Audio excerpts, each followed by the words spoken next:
January of 1983, I was arrested for raping someone that I had never seen before. I was fortunate enough to make bond when I was arrested, so I avoided incarceration until the conviction.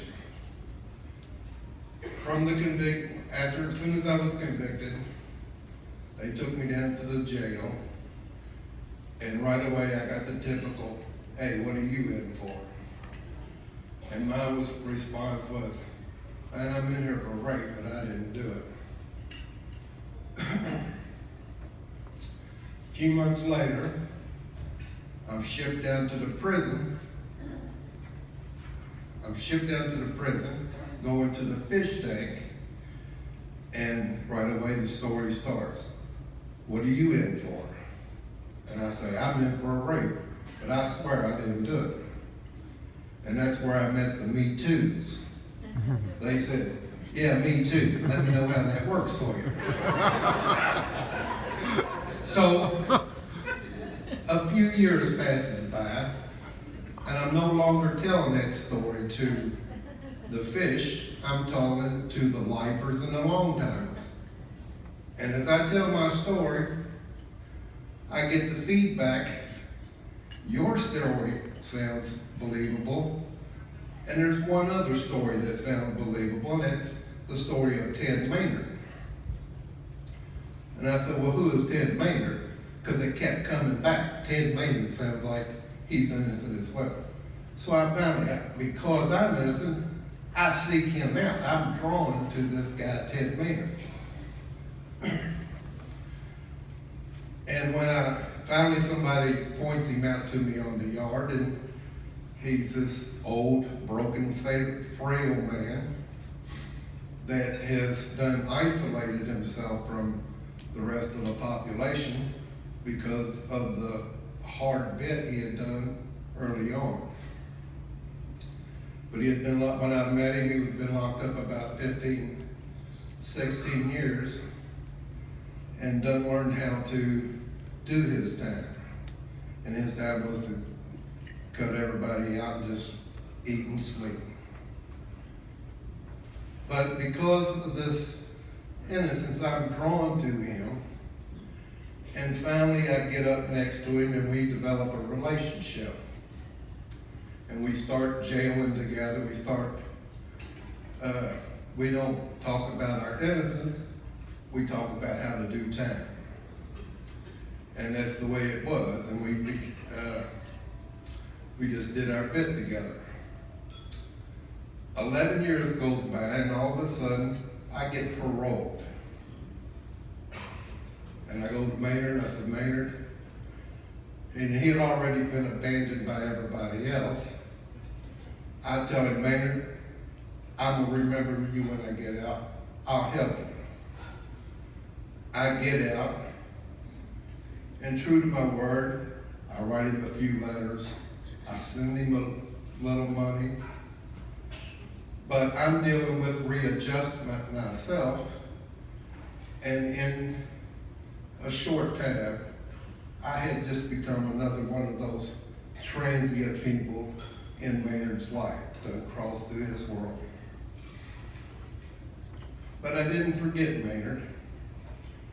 16 years on parole goes by, and one day I opened up my newspaper, and there's the Innocence Project right there on my kitchen table. 16 years on parole. I call them up, and they go to work on my case and uncover this textbook example of mistaken identity.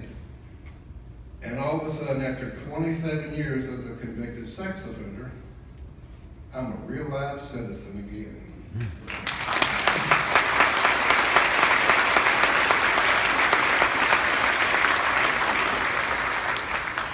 I get to vote, and I get a voice. All of a sudden, I've got a real live voice as well.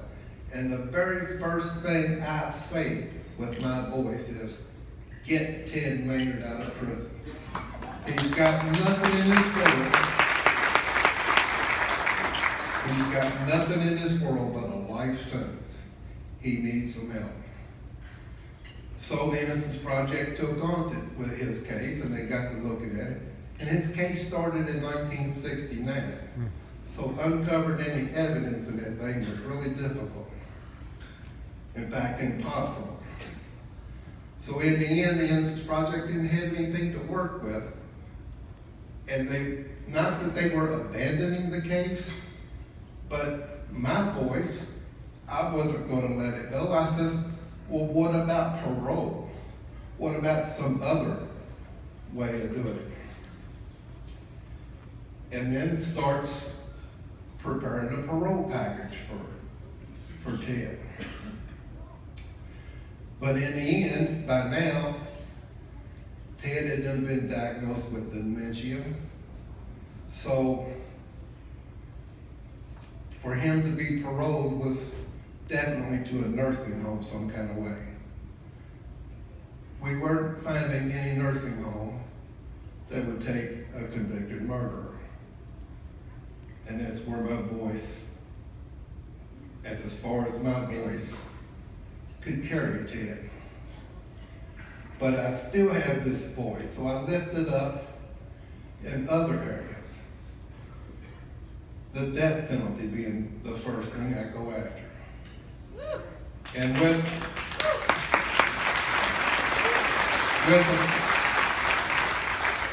as I start lifting my voice with the death penalty, there's where I start meeting an incredible group of people that I never imagined existed. And one of them was Sister Helen Prejean. They offered her the book, Dead Men Walking, and the subject of the same movie, Dead Men Walking.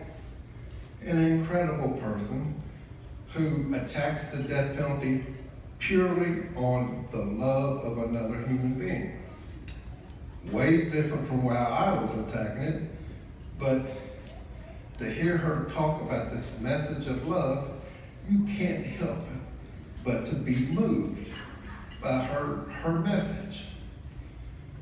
And I was traveling with Sister Helen to another venue when I got a phone call from my wife, and the hospital had called. They wanted to know if I would call them. I call them and they tell me, Ted Maynard has had some medical issues. You are the only person, and because of the parole package being sent, I had gone back to the prison for the first time to visit Ted and to let him know that I hadn't forgotten him, that I was doing all I could from here, that we were working on this parole package. That visit in 2012 or 2013 was the first visit he had had since 1973. So when he had this medical issue, the medical people looked on his record and saw that I was the only person in his life in the outside in the last 30 plus years. They asked if I would mind making decisions about Ted's life or Ted's medical condition. Well, of course, I was honored to be able to step up for Ted in this situation. So they asked if I'd come in and talk to him. And when I go in and talk to him, they tell me how dire his situation is. That he's had a stroke, his larynx, throat is paralyzed, he's on a ventilator. In order for him to live, we're going to have to put a trach in and install a feeding tube. We can keep him alive artificially. Is that what Ted wanted for his life?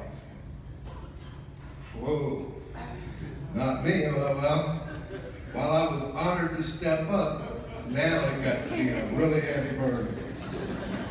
And I said, If you don't mind, let me invite the people that's been investigating this case in, and we all collectively make a decision here. They agreed, and the next day, myself, the doctor team, and the Kentucky Innocence Project met with these folks, and we're hearing Ted's situation. So, what they're explaining how they're going to put this trach in, the feeding tube in, and then they say, and he's going to be confined to the bed for the rest of his life. And I just heard the words confined, and that was, whoa, wait a minute. I'm not here to confine anybody. I'm here as a liberator.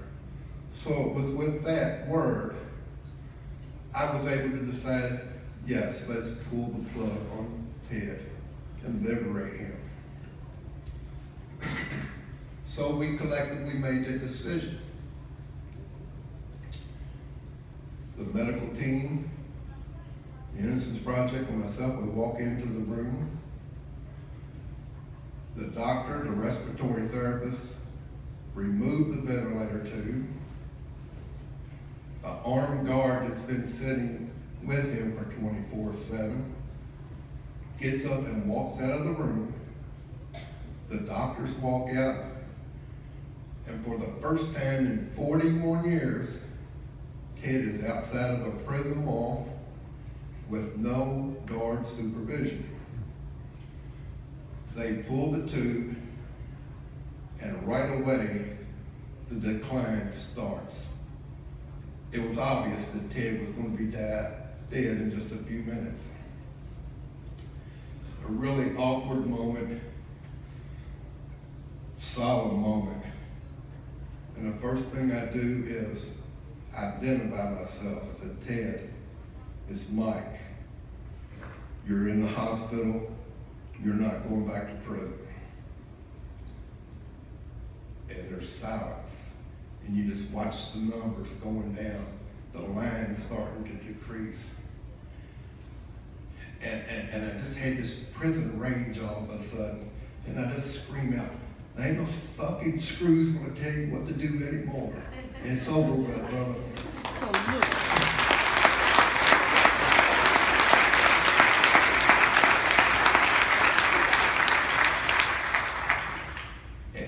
And again, there's this silence, and you just wonder, what do you say?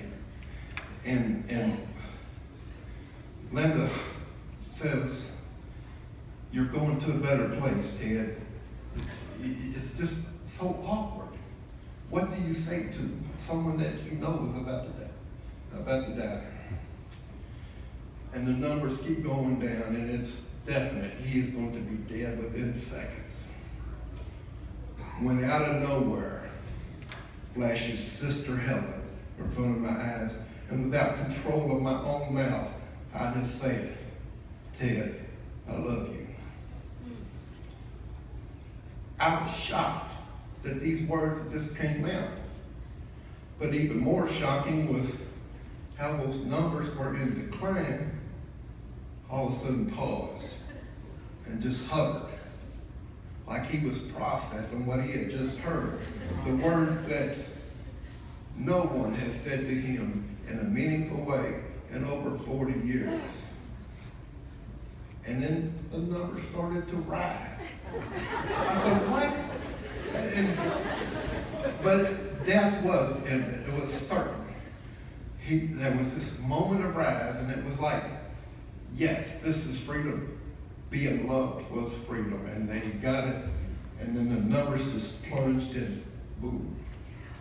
Flatline, Ted was dead.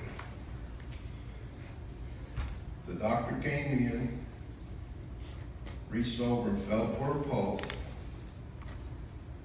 Then he took a stethoscope on, listened for a heartbeat. Then he looked at his watch and noted the time of death. Ted was exonerated by a medical doctor, and I am his voice. Wow.